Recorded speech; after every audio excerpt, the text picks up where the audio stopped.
ಬೀದಿ ನಾಯಿ ನಿಯಮಾವಳಿ ಅನುಷ್ಠಾನಕ್ಕೆ ತಾರದೆ ಕಳೆದ 5 ವರ್ಷಗಳಿಂದ ಸುಮ್ಮನೆ ಕೂತಿರುವ ಸರ್ಕಾರಗಳ ವಿರುದ್ಧ ಹಾಗೂ ಅವನ್ನು ಪೋಷಿಸುತ್ತಿರುವ ಸಂಘ ಸಂಸ್ಥೆಗಳು ಮತ್ತು ಶ್ವಾನಪ್ರಿಯರ ವಿರುದ್ಧ ಸುಪ್ರೀಂ ಕೋರ್ಟ್ ಗರಂ ಆಗಿದೆ.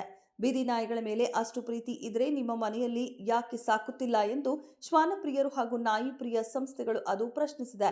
ಅಲ್ಲದೆ ಬೀದಿ ನಾಯಿಗಳ ದಾಳಿಗೆ ಭಾರಿ ಪರಿಹಾರ ನೀಡುವಂತೆ ಸರ್ಕಾರಗಳಿಗೆ ಹಾಗೂ ಬೀದಿ ನಾಯಿಗಳಿಗೆ ಆಹಾರ ನೀಡುತ್ತಿರುವವರಿಗೆ ಆದೇಶಿಸುತ್ತೇವೆ ಎಂದು ಹೇಳಿದೆ. ಕಾಂಗ್ರೆಸ್ ಸರ್ಕಾರದ ಅಡಿಯಲ್ಲಿ ಕಾನೂನು ಸುವ್ಯವಸ್ಥೆ ಕುಸಿದಿರುವುದನ್ನು ವಿರೋಧಿಸಿ ಜನವರಿ 17ರಂದು ಬಳ್ಳಾರಿಯಲ್ಲಿ ಬೃಹತ್ ರ್ಯಾಲಿಯನ್ನ ಬಿಜೆಪಿ ಆಯೋಜಿಸಲಿದೆ ಎಂದು ಪಕ್ಷದ ರಾಜ್ಯಾಧ್ಯಕ್ಷ ಬಿವೈ ವಿಜಯೇಂದ್ರ ತಿಳಿಸಿದ್ದಾರೆ. ಕಾನೂನು ಮತ್ತು ಸುವ್ಯವಸ್ಥೆ ಹದಗೆಟ್ಟಿರುವುದರಿಂದ ಬಳ್ಳಾರಿಯಲ್ಲಿ ಸರ್ಕಾರದ ಆಡಳಿತ ಯಂತ್ರವನ್ನು ದುರುಪಯೋಗಪಡಿಸಿಕೊಳ್ಳಲಾಗಿದೆ.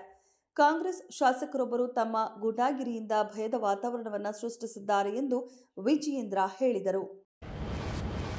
ಒತ್ತುವರೆಗೂ ರವಿಶಂಕರ್ ಗುರೂಜಿ ಅವರಿಗೂ ಸಂಬಂಧವಿಲ್ಲ, ಆಧಾರಗಳಿಲ್ಲದೆ ಎಫ್ಐಆರ್ ದಾಖಲಿಸಲಾಗಿದೆ ಎಂದು ನ್ಯಾಯಾಲಯಕ್ಕೆ ತಿಳಿಸಿದರು. ಅಲ್ಲದೆ ಇದಕ್ಕೆ ಅರ್ಜಿದಾರರಾದ ಶ್ರೀ ಶ್ರೀ ರವಿಶಂಕರ್ ಗುರೂಜಿ ಅವರು ಆರ್ಟ್ ಆಫ್ ಲಿವಿಂಗ್ನ ಸಂಸ್ಥಾಪಕರು ಎಂದು ಸರ್ಕಾರದ ಪರ ವಕೀಲರು ಸಮರ್ಥನೆ ನೀಡಿದರು. ಹಾಗಿದ್ರೆ ಅರ್ಜಿದಾರರ ವಿರುದ್ಧ ದಾಖಲೆಗಳಿದ್ದರೆ ನ್ಯಾಯಾಲಯದ ಮುಂದೆ ಹಾಜರುಪಡಿಸುವಂತೆ ಸರ್ಕಾರದ ಪರ ವಕೀಲರಿಗೆ ಸೂಚಿಸಿದ ನ್ಯಾಯಪೀಠವು ವಿಚಾರಣೆಯನ್ನ ಜನವರಿ 21ಕ್ಕೆ ಮುಂದೂಡಿತು. ಕರ್ನಾಟಕ ಮೂಲದ ರಿವರ್ ಮೊಬಿಲಿಟಿ ಕಂಪನಿ ತಯಾರಿಸಿರುವ ಯಮಹಾ EC06 ವಿದ್ಯುತ್ ಚಾಲಿತ ಬೈಕ್ ತಯಾರಿಸಿದೆ. ದ್ವಿಚಕ್ರ ವಾಹನ ತಯಾರಿಕೆ ಸ್ಥಳೀಯವಾಗಿಯೇ ತಯಾರಾಗುತ್ತಿರುವುದು ರಾಜ್ಯ ಕೈಗಾರಿಕಾ ಬೆಳವಣಿಗೆಯಲ್ಲಿನ ಒಂದು ಉಜ್ವಲ ಅಧ್ಯಾಯವಾಗಿದೆ.